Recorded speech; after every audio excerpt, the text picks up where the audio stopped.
Welcome once again to another video in the exchange variation of the icon. So in this variation, as you can see on the board, in this chapter, we're going to take a look at the most basic line that white can play, which is the move bishop e2 here. So white plays bishop e3 and bishop e2 straight away, and then castles on the next move. And those are, frankly, the most logical moves that white can play. So, but that line is actually something that white players usually try to avoid. That's why I started also with the lines in connection to rook c1, in connection to h3, where white's going to avoid this line. So, but before we delve into bishop e2, knight c6, and then short castle, the starting point of the classic variation in the Alekhine exchange variation, I should say, is that we still have a few extra slight, small, sidelines to cover. So in this current position, so white has played bishop e2 and bishop e3. And in previous lines, we've seen moves like h3, we've seen moves like rook c1.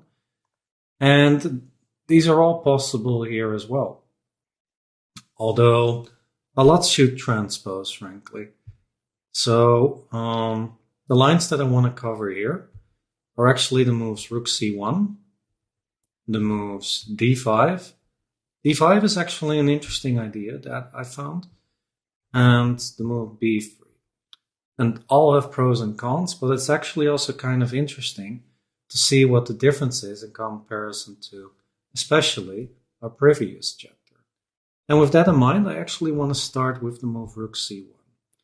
Now, if you paid attention in the last chapter, then you know that rook c1 doesn't make a whole lot of sense at this point, because in the previous chapter, white did not play bishop e2, but white played the move h3 instead of bishop e2. And the point of that was that after rook c1, d5, c5, these arrows are a bit confusing, the bishop would have moved, the bishop has moved in this particular position, which means that after knight c4, white has to waste another tempo taking on c4. So, therefore, this rook c1 move doesn't make a whole lot of sense, in my opinion. And there are a few reasons for that. Although the most clear one is actually that after c5, knight c4, takes. This is identical to the chapter we just discussed, and except for the move h3. And actually, h3 is a pretty useful move, although we can also simply transpose to lines from the previous chapter. So, for example, after short castle, we could play bishop f5. That's in this position.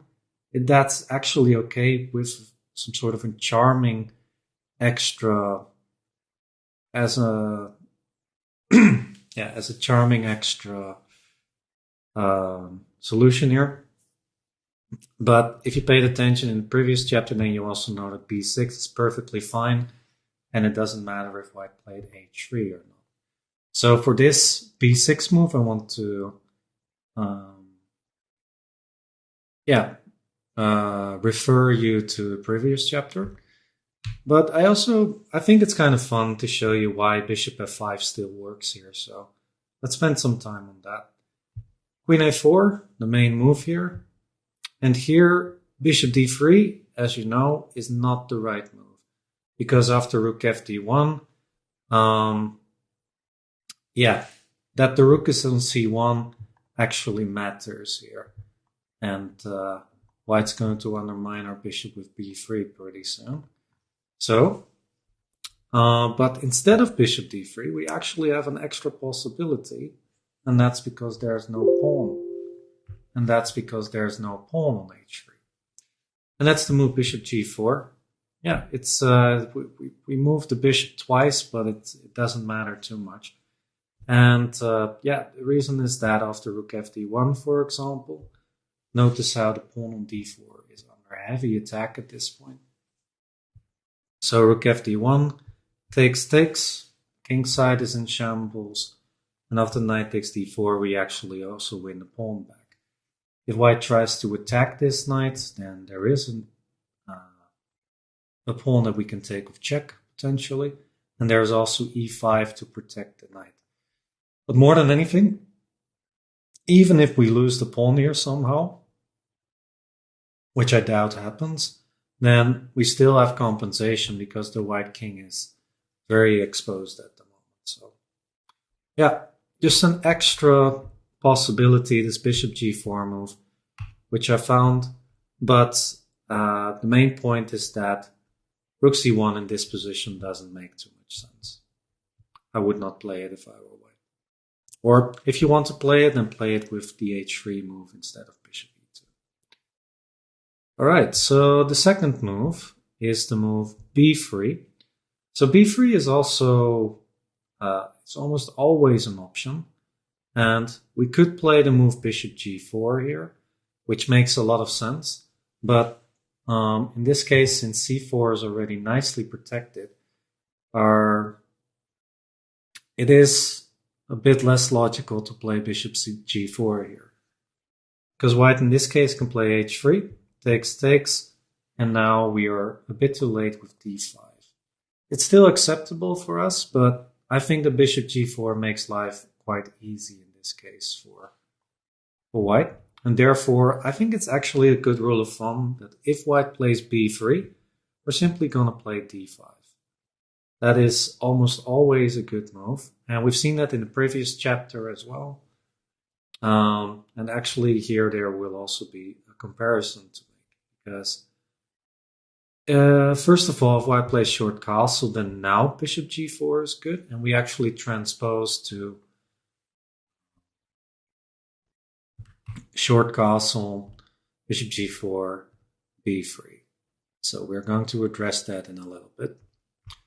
But after b3, d5, and now c5, a very tempting move to make for white, we can play knight d7. We're targeting the c5 pawn, obviously. And if white once again gets greedy and takes the pawn, like in the previous chapter, only with the h3 move, this h3 move actually makes a big difference. Because now, knight takes c5 is actually excellent. Because after d takes, queen takes, bishop c4, queen h5, there is no pawn on h3, which means that the g4 attacking idea, which we had in the previous chapter, white needs to spend valuable time to get that to work. And now, white is actually, I think, already potentially lost.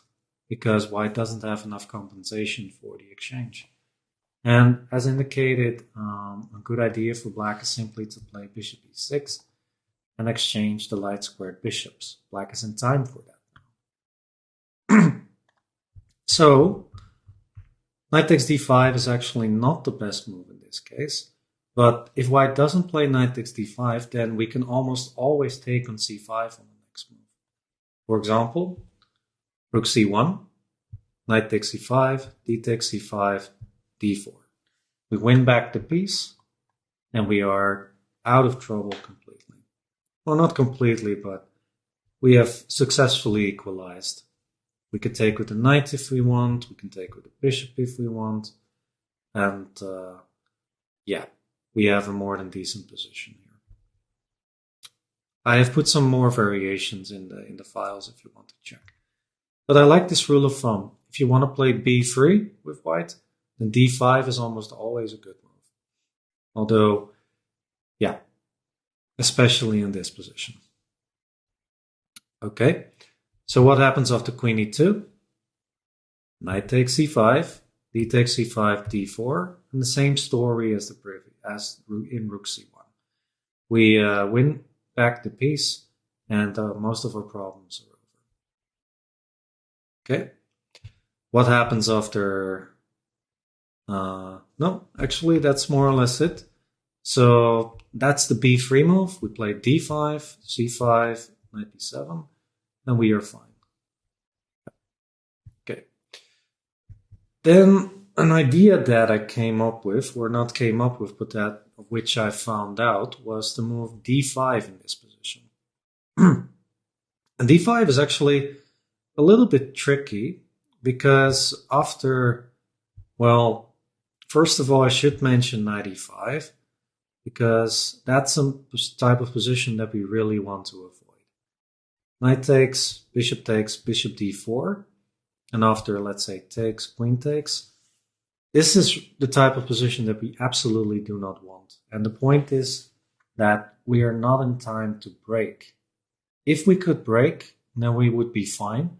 But the problem in this case is that white's fast enough with the castling and putting rooks on the d file, which means that the d6 pawn will be lost for sure, or, well, not lost for sure, but will be under heavy attack after that. So white will have a very pleasant life. If we are in time with e6 and then playing d5 afterwards, as we saw, for example, in one of the previous chapters, I forgot which one, or which exact line that was, but yeah, then we would have been fine. But now we're not in time, unfortunately, since white made a lot of nice, good developing moves. So d5 makes a lot of sense, a little bit of a trap if you go to e5. But instead, we should go to a5, actually. We should target the c4 pawn. And as we've seen before, if white plays knight d2, then we simply play bishop d7. We target c4. White's in big trouble. But white actually has an extra option now with the move bishop d4. I thought this was kind of a cute idea. And yeah, if we move the bishop away, then white can simply play b3. And then our knights are bad. So we don't want that. And you can also ask yourself, why don't we simply take the pawn? That's very reasonable. But after taking queen d4, white does win the pawn back because we have to play knight e5 in order not to lose a piece here. And after taking, position is okay, is reasonable for black, but I think we do have something better, and I do think that white has a slight edge in this case, because we still need to break here, and yeah, I do think white is slightly better, not anything too substantial. So this is acceptable for sure. So after bishop d4, I like the move bishop takes d4, queen takes d4, and now e5. So in this position, I think we are in time to break because white is not in time to put the rooks on the d file. So d takes e6, bishop takes e6. Notice, by the way, how white needs to take here because otherwise the c4 pawn will fall. White needs to take. Bishop takes. And now, for example, the move b3. Now we are in time. d5. Excellent. If we exchange this, then we have no problems whatsoever, just an equal position. And if white plays c5, then we get counterplay by playing knight c6, attacking the queen on d4, and potentially we can even target the c5 pawn as highlighted. So here, once again, white has two main moves, which are queen d2 and queen d4. Queen d2, let's say, on knight d7, and the c5 pawn is very hard to defend for white. White can play knight a4, but then we play queen f6, rook d1. White's trying to grab control over this square. But after rook f d8, let's say short castle, we're still in time to play d4 and to make sure that white doesn't get control over the crucial d4 square. And notice how white cannot take because we have knight de5 afterwards and then a nice pin on the knight. Yeah, so now we have successfully gotten counterplay.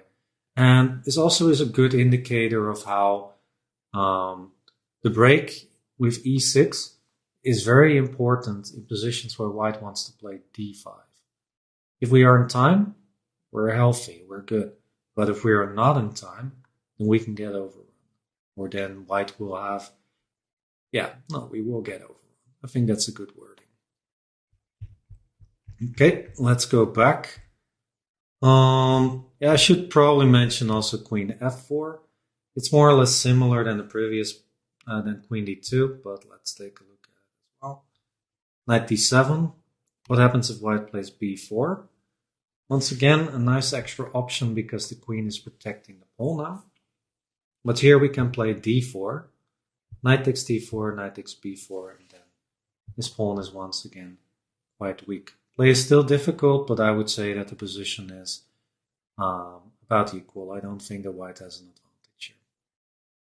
Yeah, after short castle, knight d5 is very good because, well, we did have a little bit of a threat against us, so knight d5 makes sure that the knight is not a liability anymore. We trade off the knights, and then we play queen f6, trade off the queens perhaps, and then we can target the c5. Yeah, this is fine for us. This is fine for black. Alright, so, but the d5 move is something that could be played more often, I think, because it's positionally sound and interesting for white, and we do have one or two hurdles we must pass from the black side. I forgot something, I think. Oh, yeah. In this position, b3 is absolutely the most logical move you can play with white. But I also found a new idea with short castle, actually. And the idea is that white wants to sacrifice the c4 pawn in order to start attacking us and get an initiative, which is very nice because the queen is perfectly placed on d4. So this could be a bit of a danger, but we should absolutely take, and I think it's best to take with the b knight, because this knight will be excellently placed back on c6. So I like knight b takes c4. Knight e4. Another move I like to make, but we have to, otherwise the knight will jump to f6, which is not something we want. And it looks a bit sad for us, but we're keeping things together, luckily. So after taking, I think the position is roughly equal. Most likely white will get the d6 pawn back, but depending on how exactly, we should get enough in return. For example, a trade of queens and an equal ending. Or if we even can keep the pawn, then white will definitely struggle. Yeah. So that's the d5 move. And with that, actually also all the extra moves that we have in this particular position. So I want to dive now into the core variation of this Alekhine exchange variation, which is short castle. So arguably white has only made the most logical move so far. Just developed, gained some space with c4, and now knight f3, bishop e3, bishop e2. Very normal, harmonious play. The thing is that now we can play bishop g4. White has not prevented that, and white has also not been too, accurate into winning a tempo here. So after bishop g4, the most logical move for white is to play the move b3, the main line, and the tactic that white players are very often afraid of, and that's why they sometimes get anxious in this position, is that if they play h3, we take on f3, and the c4 pawn is hanging. So if white needs to take back with the g pawn now, and that is absolutely horrible. Now we can do the same plan as before, only with a much better version, since the white king is absolutely exposed at this point. So we can just play d5, and then e6, and then put our knight back to f5, and have a wonderful, very pleasant position. So that's one of the main ideas here, hence all the prophylactic moves like rook c1 and b3, which make sure that this tactic really is not ever going to happen. happen for white. And yeah, but okay. What if white plays d5 here, for example? That's also a move white can make.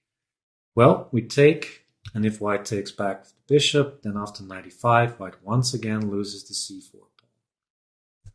That's the basic tactic that we are going for here with black, and I have had many players fall for this tricky position.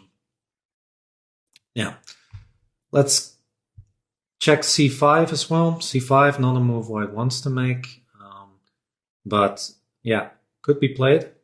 And now we simply take on f3 again. Bishop takes,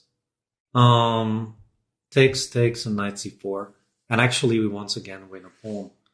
With the knight on c4, we're attacking the bishop and the pawn, and the c5 pawn is still quite vulnerable. So c5 also not the best move here. So the only real option for white is to play b3. Yep, and then we get into the position which you probably already can guess. That's the move d5. Yeah, and after c5, notice, by the way, if white takes, then we can play knight b4. And we have simply an isolated pawn position, and I would say black is already slightly better. So c5. Now, once again, we play knight c8. With the plan that we've encountered already a few times, right? We want to play e6, knight c8, e7, and knight f5. And we have a good position, all indicated by the arrows. But this position still isn't exactly losing for white. White still has a decent position here. So let's get into what would be interesting or good for white. But not after we have taken a look at some of the common mistakes. So very often, about 30% of all the games played here, if I'm not mistaken, white played the move h3.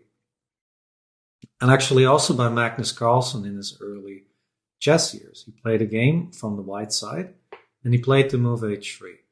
Now, as you know, h3 is actually helping us playing a move that we want to do anyways, which is taking, e6, and then go with our knight to f5. So I consider h3 as an inaccuracy. It's a move that white doesn't need to play since we want to take on f3 ourselves. Yeah. Still, this position is not necessarily lost for white, but I do think black is very pleasant. And here probably the best move is b4. Yeah, that's also the main line actually in the files without the move h3. So b4, a6 as usual, rook b1. If b5, then we take, and then we have an open a file for us to work with, so this is quite pleasant too. And actually, this is what happened in the game between Carlsen and Kopylov in 2002. So if I'm not mistaken, Carlsen was 12 years old. He was from 1990, if I'm not mistaken. So, knight 87, queen d2 was played, queen a5, queen b2. We're still following the game of Magnus Carlsen. And here black could have gotten a wonderful position after knight f5, with the idea to play b6, rook b8, and target b5 knight with our rooks. I would say black has a wonderful position here and is clearly better already. Yeah. Of course, Carlsen was just 12, but still, it's always fun to include a world champion game in your course, right? So, okay, so b5, not the best move, I think. Rook b1 makes more sense. And now after knight 87, probably one of the best moves for white is knight e2. If white plays g4 to prevent our knight f5, then we can counter that with f5. This was also played by two Russian grandmasters in 2017, and black was clearly on top. And if knight e2, then we play knight f5, and we have a wonderful position. We're already threatening to win the pawn with queen f6, as indicated. And a move that I have actually had some success with is also knight h4, because if we can take the bishop off the board and white has to take back with the pawn, then we once again have successfully destroyed white's kingside position as well. So yeah, so this is how wrong things can go for white, and many white players are very anxious to play against the ally kind because of tricks like this. Yeah. All right, so h3, not the best move here. A3, also not the best move because after e6, b4, a6, white needs to spend an extra tempo to play a4 here with rook b1. And that can actually also be achieved in one go, so white wasted some time. All right, so what is the best move here? The best move is b4, but another contender here is actually the move knight e1. And that makes a whole lot of sense. I've put some red colors here and I think I need to get rid of them. The idea of knight e1 is to, well, now we cannot take the defender of d4 off the board. And the point is that the knight's going to c2 to over-defend the d4 pawn. And it cannot be taken off the board. So after we take, knight takes, e6, queen d2, knight e7, b4, a6, knight c2. White has more or less everything under control. We don't have any tricks anymore connected to the d4 pawn. There's also no trick with bishop takes f3. And white has successfully created a very solid position at this point. Not necessarily better, but certainly solid, and I do think that white is okay.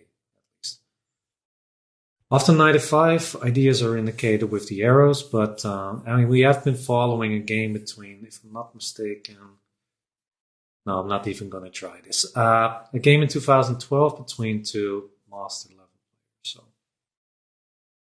Grandmaster and International Master, if I'm not mistaken, but I could be. So, and one idea for us is to play e5 here.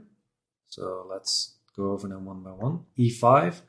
And another idea is, if white wants to play a4 and b5, is to counter that by playing b5 ourselves, hindering white's advance on the queen side. And then our knight on c6 is excellently placed, attacking two potential pawns to take in the long run. I would say the position is roughly equal at this point. All right. A good example of how things cannot go wrong for white. There is, like, what if white goes a4 in this position? I have this as an inaccuracy because, well, a4, white isn't threatening b5 just yet because there's a rook hanging on a1. Yeah, the rook on a1 is not protected. So now we actually have a nice move with the move b6. White cannot play b5, so we're in time to play b6. And now we can play b takes c5 on the next move. White needs to take back with the b pawn. And then white has played a4 for nothing. Quite a nice idea, I think. Okay, let's go back. So yeah, there are some slight differences here for white after knight e1. I've included some extra lines as well in the files if you're interested. I'm sure you are interesting. But yeah, for example, rook b1, an extra move, and here an alternative for us to play b6 in one go. Also quite nice, played by Jan Timman in 1991 already. And I quite like b6 as well. So yeah, that is knight e1. Okay, but now let's take a look at what is, in my opinion, the best move for white, and that's b4. Now, you might ask yourself, isn't the pawn simply hanging, Roland? And yeah, that's the case. But we cannot take, because white can play rook b1, and then our b7 pawn will fall, and white has actually a rook on b7, and that rook is going to be quite annoying for some time. So I do not want to take on b4, I want to play a6, and now the best move for white is actually rook b1. Now, there was a chapter where the rook was already on c1, and the rook would now have been placed back on b1, transposing to this exact position. And it's actually one of the best tries for white. White simply wants to play a4 and b5 as soon as possible. And yeah, it's the most straightforward way that white can address this whole position. So, rook b1.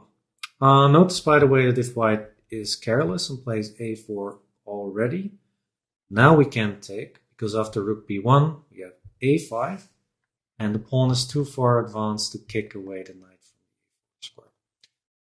from the b4 square. And so a4 would be a blunder in this case, losing the pawn on b4. a3 doesn't make sense, as I mentioned, because white's plan is to be, excuse me, that's the coffee. The plan is to play rook b1, a4, and b5. That's one of white's main plans. So a3 doesn't make a lot of sense in this case. Rook b1, e6, a4, almost exclusively played. I have included some alternatives. For example, once again, knight e1 in this position, and queen d2. After queen d2, I do want to take on f3 now. Take knight e7, and then we are threatening to target the d4 pawn, and with ideas like knight h4 once again. Knight e1 is kind of similar to the line which I already showed.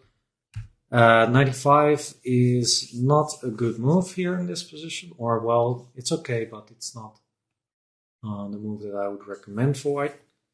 We can simply take, white needs to take the bishop on g4, because if white takes the knight, then after taking, and no matter how white takes back, we simply win the pawn. So d takes e5 would be a blunder.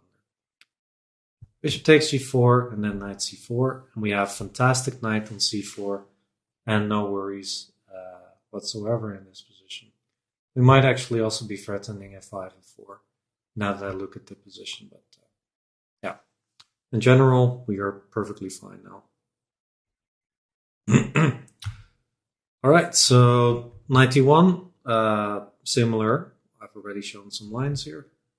a4, the almost exclusively played in this position as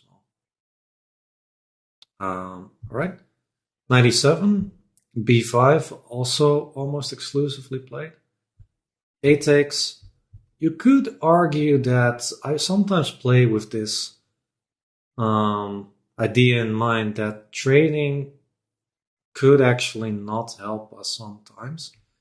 Knight e5 might be an interesting move here as well. I have it as an alternative, but I don't think in the files I have just mentioned the move and nothing more.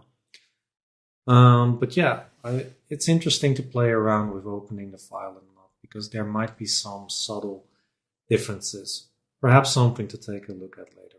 But for now, I think a takes b5 makes perfect sense. And you open up the file, can almost never be wrong.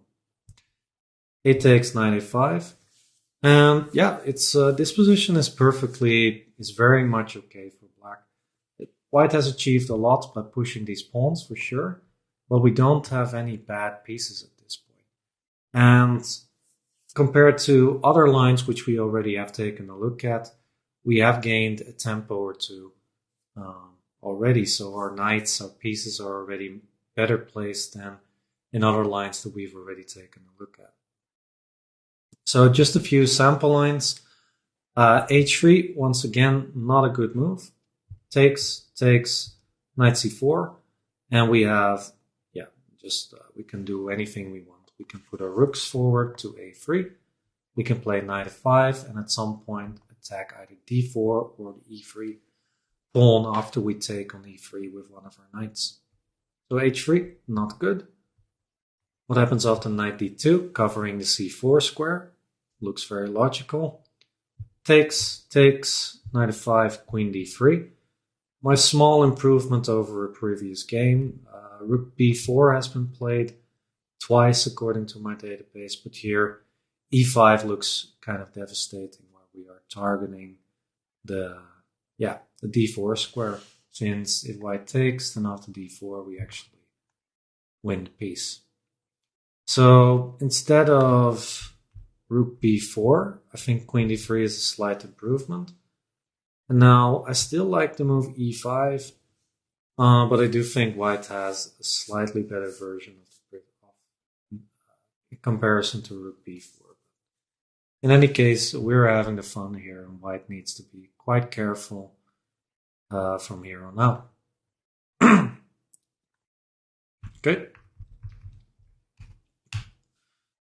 Let's take a look at 95. That's actually my main line. Makes sense to put the knight forward. Takes, knight takes. If queen takes, then we can actually take on e5. D takes e5, and now knight f5. We're threatening to play d4 now, and that is a very crucial square for white to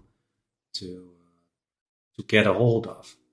And on the next move, rook b4 has been played in a correspondence game in 2008, so when the engines weren't as evolved as now. Queen c7, targeting the e5 pawn. f4, takes, knight, rook fc8. We're targeting this pawn now. Knight a4, knight c4. And as indicated with the arrows, I like to see if white can survive the pressure after we put both of our rooks on the a file. White has a lot of things to worry at this point, although maybe objectively white should still be within equal margin. But yeah, in this position, queen takes because of the lost control over the d4 square is probably not the best. Knight takes e2 is probably better. But here, also after bishop takes, d takes, knight f5, and now, for example, bishop d2, knight c4. This position is perfectly okay for black. We once again have a nice rook on the a file, which we can push forward. If we want, we have two weak pawns to play against, the e5 pawn and the c5 pawn. And look at those knights. They are so happily placed in the center. Yeah, this is awesome. So, that concludes this chapter. And I hope you understand that how unpleasant this position is if you haven't studied it from the white side. If you haven't studied it, then you see problem after problem, and you might not get a hold of yourself with all the problems that you need to solve. So this is the very reason why all these subtle, small moves in the previous chapters have risen up, whatever it is, in theory, in popularity for white, and this is the reason why a lot of players avoid the Aliakai, actually, because of difficult chapters like this. Yep. All right. Let's see if I skipped something important. I don't believe so.